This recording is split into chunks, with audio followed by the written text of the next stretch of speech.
امریکی صدر Donald Trump امن کے داعی ہیں، وہ دنیا بھر میں امن قائم کرنا چاہتے ہیں۔ وزیر اعظم شہباز شریف کی نیو یارک میں میڈیا سے گفتگو، کہا پاکستان بھارت جنگ بندی میں صدر ٹرمپ اور ان کی ٹیم کا اہم کردار ہے۔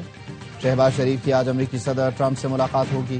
امریکی صدر شہباز شریف سمیت مسلم ملکوں کے رہنماؤں سے ملیں گے۔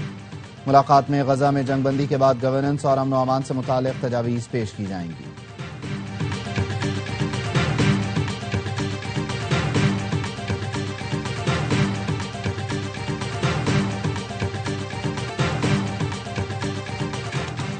اور ٹرمپ کی کوئی باقاعدہ تجویز آئی تو مسلم ملک آپس میں مشورہ کریں گے۔ وزیر دفاع خواجہ آصف کی ARY نیوز سے گفتگو، کہا دیکھیں گے کہ امن فورس بھیجنی ہے یا کنٹرول لینا ہے۔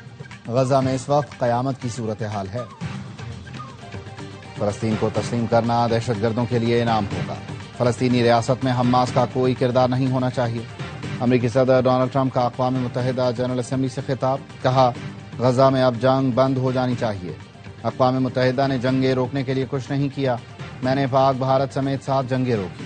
امن کوششیں نوبیل انعام کے لیے نہیں کر رہا، سب سمجھتے ہیں امن کوششوں پر مجھے نوبیل انعام ملنا چاہیے۔ ڈونلڈ ٹرمپ کی بھارت پر بھی کڑی تنقید، کہا روس سے تیل خرید کر پیوٹن کو مضبوط کر رہا ہے۔ روس یوکرین جنگ میں چین اور بھارت فنڈنگ کرتے ہیں۔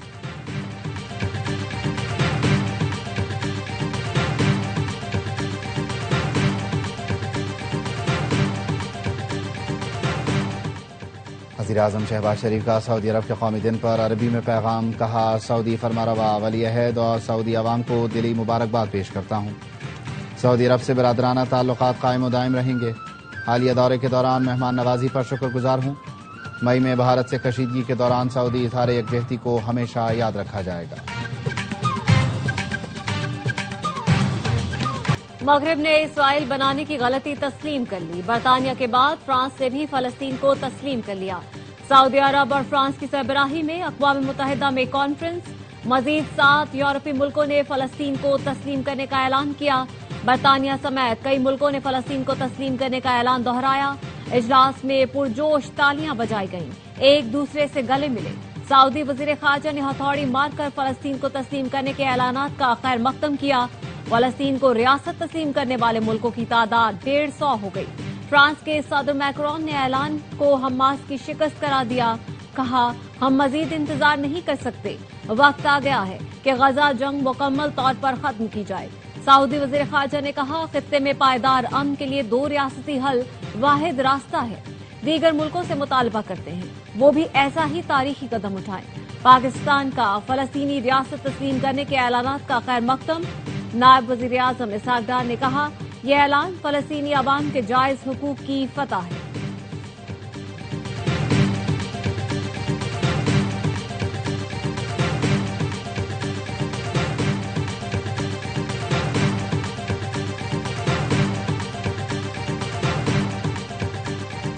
فلسطین چلانے میں حماس کا کوئی کردار نہیں ہوگا۔ فلسطینی اتھارٹی کے سربراہ محمود عباس کا حماس سے ہتھیار ڈالنے کا مطالبہ۔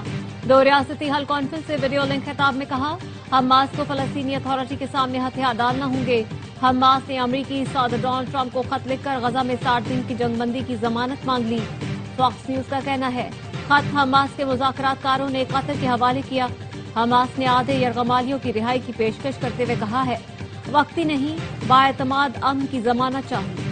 غزہ پر تازہ حملوں میں بچوں اور خواتین سمیت 37 فلسطینی شہید۔ مغربی علاقے میں شاطی پناہ گزین کیمپ پر شدید گولہ باری۔ غذائی قلت سے ایک اور بچہ جان کی بازی ہار گیا۔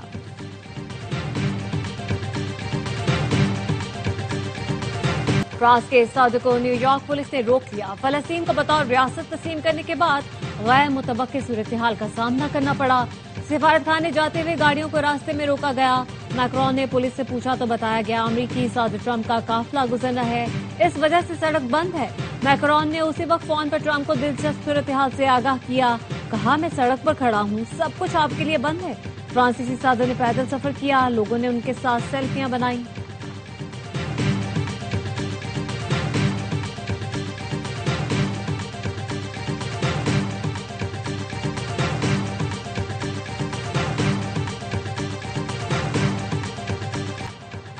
امریکی صدر نے کلائمیٹ چینج ایشو کو دھوکہ قرار دیا۔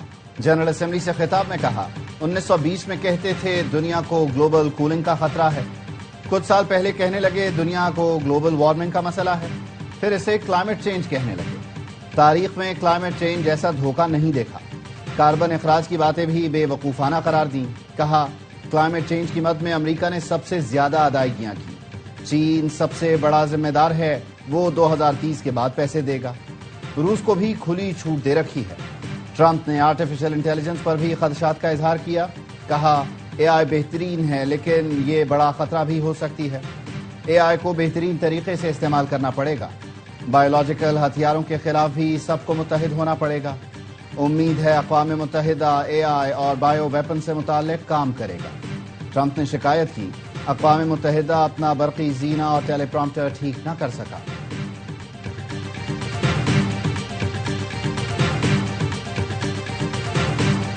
9 مئی کو جی ایچ کیو حملہ کیس میں استغاثہ کے 8 گواہان کے بیانات قلم بند، گواہان نے رپورٹس عدالت میں پیش کی۔ بیانات ریکارڈ کرواتے وقت بانی P T I WhatsApp link پر موجود تھے۔ آئندہ سماعت پر استغاثہ کے مزید گواہان اے ٹی سی راولپنڈی طلب۔ وکلا کی درخواست پر عدالت نے بانی پی ٹی آئی سے بات بھی کرائی۔ وکیل سلمان اکرم راجہ کہتے ہیں ویڈیو لنک کمزور ہونے کے باعث بانی پی ٹی آئی سے بات نہیں ہو سکی۔ سماعت 27 ستمبر تک ملتوی۔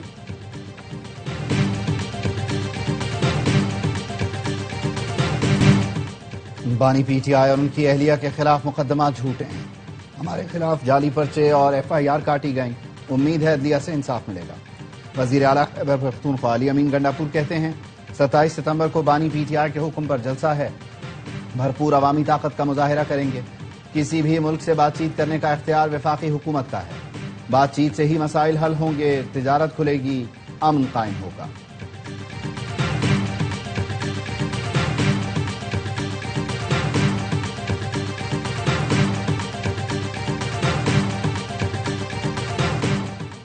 چار سال کے دوران پاکستان میں غربت کی شرح میں 7% اضافہ ہوا، شرح غربت 25% سے بڑھ گئی۔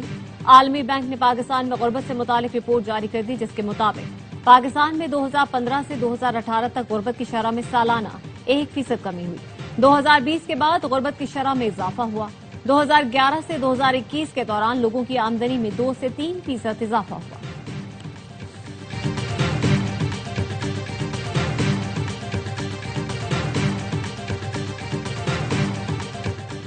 پشاور سے کوئٹہ جانے والی جعفر ایکسپریس مستونگ میں حادثے کا شکار، ٹریک پر 45 منٹ پہلے دھماکہ ہوا تھا جس کی وجہ سے ٹرین پٹری سے اتر گئی۔ مسافروں کو لینے کوئٹہ سے ریلیف ٹرین جائے حادثہ کی طرف بھیج دی گئی۔ وزیر ریلوے نے جعفر ایکسپریس حادثے کی تحقیقات کا حکم دے دیا، 24 گھنٹے میں رپورٹ طلب۔ راولپنڈی میں نجی اسپتال کے باہر سے 7 سالہ بچے اغوا کار نے بچی کے دادا کو باتوں میں لگا کر میڈیکل سٹور بھیجا۔ دادا میڈیکل سٹور گیا تو ماسک پہنا ملزم بچی کو اغوا کر کے فرار ہو گیا۔ بچی والدہ کے علاج کے لیے دادا کے ہمراہ آئی تھی۔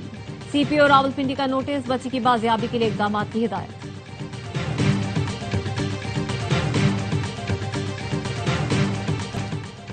نائب وزیر اعظم اسحاق ڈار کی نیو یارک میں خلیج تعاون کونسل کے سیکرٹری جنرل سے ملاقات، روابط کو فروغ دینے پر تبادلہ خیال۔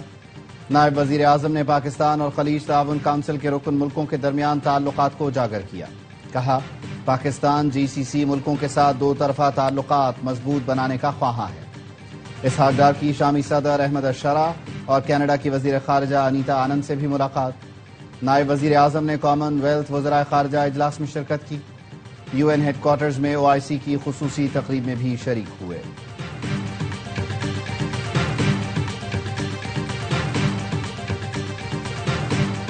دن پر جناح کنونشن سینٹر اسلام آباد میں تقریب، سینیٹر فیصل واڈا کی سعودی سفیر نواف بن سعید المالکی سے ملاقات، سعودی عرب کے قومی دن کی مبارکباد دی۔ فیصل واڈا نے کہا دونوں برادر ملکوں کے درمیان تعلقات اسلامی رشتے سے بندھے ہیں۔ فیصل واڈا نے پاکستان اور سعودی عرب کے درمیان دفاعی معاہدے کو تاریخی قرار دے دیا۔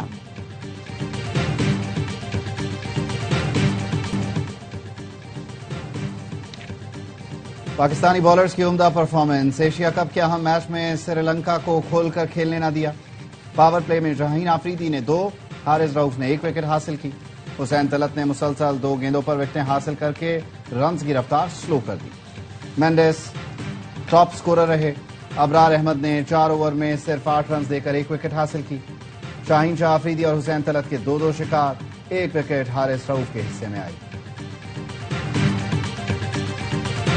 بھارت فائنل میں ہمارا انتظار کرے، اس اتوار پھر آئیں گے، ٹرافی جیت کر جائیں گے۔ ابوظہبی میں گرین شرٹس کے مداحوں کا اعتماد 7ویں آسمان پر، کہتے ہیں پہلے سری لنکا پھر بنگلہ دیش کو ہرائیں گے، اب کی بار بھارت کو بھی نہیں چھوڑیں گے۔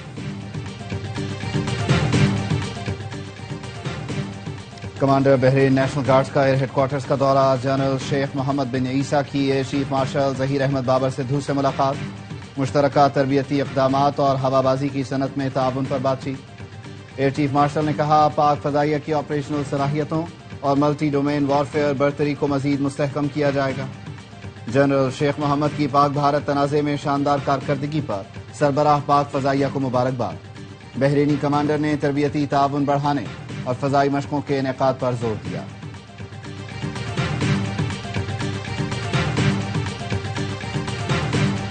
سندھ حکومت کا ربع ہفتے پنک سکوٹیز خواتین کو فراہم کرنے کا فیصلہ، سینئر صوبائی وزیر شرجیل میمن کی زیر صدارت اجلاس۔ شرجیل میمن نے کہا سندھ حکومت خواتین اور طالبات کے لیے مفت الیکٹرک سکوٹیز فراہم کرنے جا رہی ہے، یہ سہولت خواتین کے لیے ایک انقلابی قدم ہے، تمام طالبات اور ملازمت پیشہ خواتین کو اس سہولت سے فائدہ اٹھانا چاہیے۔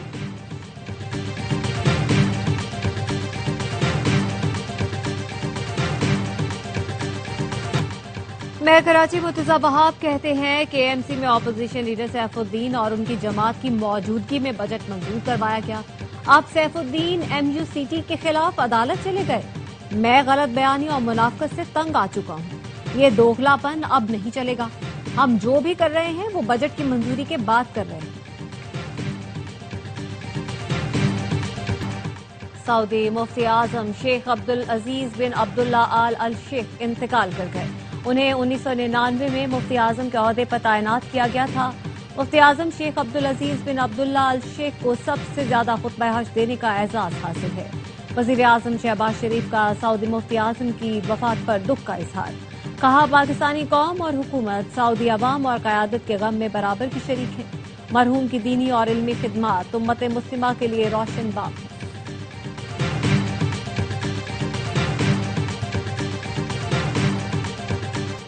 پشتون کلچر ڈے آج روایتی جوش و خروش سے منایا گیا۔ کوئٹہ میں روایتی پکوان، آلات موسیقی اور زمانہ قدیم میں استعمال ہونے والی اشیاء کے اسٹال سجائے گئے۔ روایتی پگڑیاں اور لباس پہن کر اپنی ثقافت سے محبت کا اظہار کیا گیا۔ تقریب میں شریک افراد روایتی پشتو اطعار سے خوب لطف اندوز ہوئے۔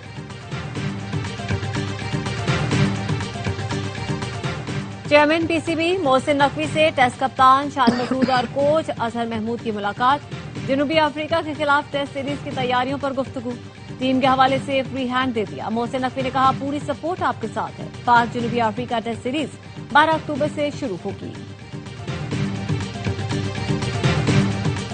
معروف کرکٹ امپائر ڈکی برڈ 92 سال کی عمر میں انتقال کر گئے۔ برطانیہ سے تعلق رکھنے والے ڈکی برڈ کیریئر کے دوران کرکٹرز اور عوام میں مقبول تھے، 66 ٹیسٹ اور 76 ون ڈے میں امپائرنگ کے فرائض انجام دیے، 3 ورلڈ کپ فائنل میں بھی سپرویژن کی۔